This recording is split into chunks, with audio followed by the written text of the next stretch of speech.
Assalamu alaikum Sheikh.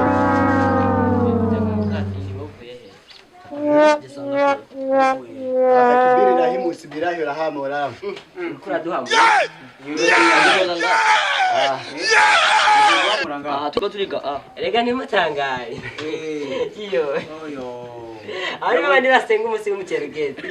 Nubwo mutugende. Vugitwa kwanza yo kujya kwanza kumva. Nduwayezu kugira kugira kumererwa nabi. Sheikh.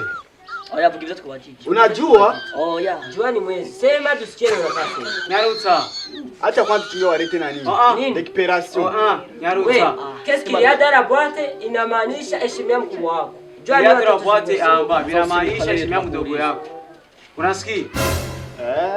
Qu'est-ce qu'il y a dans la boîte walete tu mucheri. Shehe, tupige pafu. Ushauriza, nituri muri black nga. Sema dua ya kukula ndo tunakubali. Mwana nakubajije neza kure. Dua ya kukula. Dua madua kule yaje mukamenge. Oya. Madua fashion. Abari bandi base. Ako shese kubesha. Gende musaza. Oya. Ntabyo mvuze. Wowe uvuga ukoresheje ubwenge bwawe. Wowe uri musaza. Dukeneye bivuge kwanza abo twumva icuri. Jewe sinabivuga nije ndayigisha abandi. Je rero nshatse kumva ko je uza kumbesha. Ariko mwigisha niwe wenda karurira abandi. Wewe uri umwisiramu. Umwigisha. Wewe waje kumbya. Wewe bagahungu. Uri umwisiramu wewe. Wari isiramu. Sawa isiramu. Kuko abikwigisha. Namwe wallahi mimi nakwambia huyu jamani mkafiri. Niambie jina lako. Jina lako nani kwa? Sema jina. Jina langu. Mimi niko na jina la mzuri. Niambie. Sema watu tuko na majina mazuri. Nduwayezu Mr. Soboka. Niwaambie mkafiri. Niwaambie. Rudia tusikie. Niwaambie. Sana sema kosa. Rudia tusikie. Unaitwa nani? Nduwayezu Mr. Soboka. Mr. Soboka? Sama Soboka ageze kuja. Sema ujamaa. Mama Soboka ageze kuja. Ujamaa naona sana. Nimewaambia ninapisha. Chunga nikuoneshe chenyewe. Ujamaa. Waje. Wewe ndio tupunga tukule kwanza. Tuambie vizuri. Hapa mbili. Wanasoma kafiri. Wanaonesha kafiri. Banaenda kwa kuna.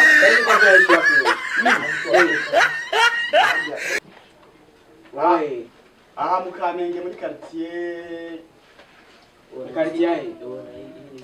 Au jamaa iko na sura ya mwizi. Sema huyu mwizi. Bambia balete ndio mbili. Subiri. Unaonyesha kuna kidogo. Ona. Wewe utaenda anakuletea. Udashiwa kabisa. Udashiwa.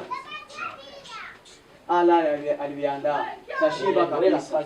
Wallahi ni ndio mtaona jina lako tiba.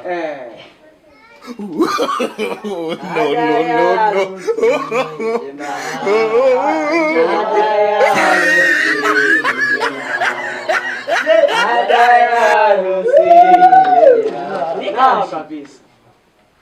Ulikuwa kara. Ida kukara. Mummureka. Uje kumutu mutsinda. Kara bakazi ngena bakafiri mukara. Shihirega mimi. Ewe. Nikakona na maji yose na wali. Uona tukia kwe kupoma. Sana nawe tena kivipi shi? Acha sawa. Na nubuhoma ndakura kugwe. Jina dola sana. No. Tunataka kule hapo. Tunataka kule. Ala nimeandaa. Ya mimi sijali kabisa. Hata karaje mmas. Oya weka tujie. Sasa na mkafi. Je, dogo. Wewe mnapenda tumana tu. Yaani unataka kitu chote kiwe tayari. Nenda na ulete sosi. Sawa kabisa. Sosi? Usijali kabisa. Sasa. Wanaleta sosi. Kuja wajagute kwanza kwereke. System yezo kuja. Iyo wanufashe uko. Chufcho ndino. Ukatigiru. Wasami acha nimibale na. Babu kwa kugira kwa hari. Yo, uja gucu, Asha shehe, gusa agenda za kujya neza no munsi. Abantu pengene uza kujya kwanza. Kugira ntuducure. Nakwiza ubwenge hakiri kare. Kugira ufise ubwenge. Ngotekereje ikimbere. Ntegereje ikigira kiza. Ikibogo ni iki? Banza wicare neza kwanza. Abashi ntanzi Nawe gumugira nawe nawe. wicare neza yaguhene. Reka kumufata nabi. Akoshe ofisi mishatsi menga. Numusuma bakubise ashe. Sawa, wewe ntugire n'ikibazo. Inge wazana isosi. Umuceri barawuzanye. Wewe ntugire ikibazo inge bazana isosi. Wara Ntugire ikibazo kabisa. Isosi irashitse. Urashitse. Isosi irashitse. Urashitse kabisa. Urashitse. Haguruka Isosi kwanza. urashitse urya tugira turye hamwe navuga ati no musi kabisa. Kugira none wewe. Uti banza ugume kanza ngaho wicaye. Atubwizira ryawe witwa? Witwa? Ntani byo nibuka. Mwe mujya kura idi. Wewe mujya kira idi gusa. Umbereze nakabire. Uramaze kumbana mu fete yiwawe. None raporo uramaze kumbona. Uramaze kumbana muri Uramaze kumbana muri pasi. Uramaze kumbana muri pasi. Muri pasi uramaze kumbana. Haguruka. Haguruka wa muhimbiriyo. Kimwe n'abashehe bya rero. Uraje. Abashehe bigiye kumwe.